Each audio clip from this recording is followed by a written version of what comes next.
Some gears don't just spin side by side, they can redirect motion. One way to do this is with the crown gear. Its upright teeth let power flow at a right angle.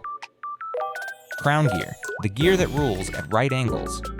A crown gear is a wheel with teeth cut along its rim at 90 degrees. The teeth stand out vertically, giving the gear its crown-like look. It usually works with a smaller gear, called a pinion, set at right angles.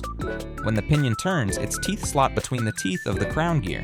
This meshes the two gears so one rotates at a right angle to the other.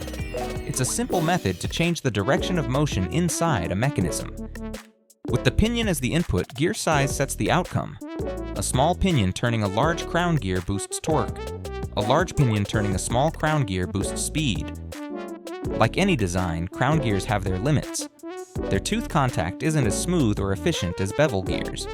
That's why bevels are often chosen for greater precision and quieter operation. Crown gears appear in educational kits designed to teach gear basics.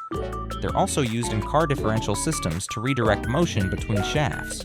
And in robotics, crown gears provide compact right-angle drives for moving parts.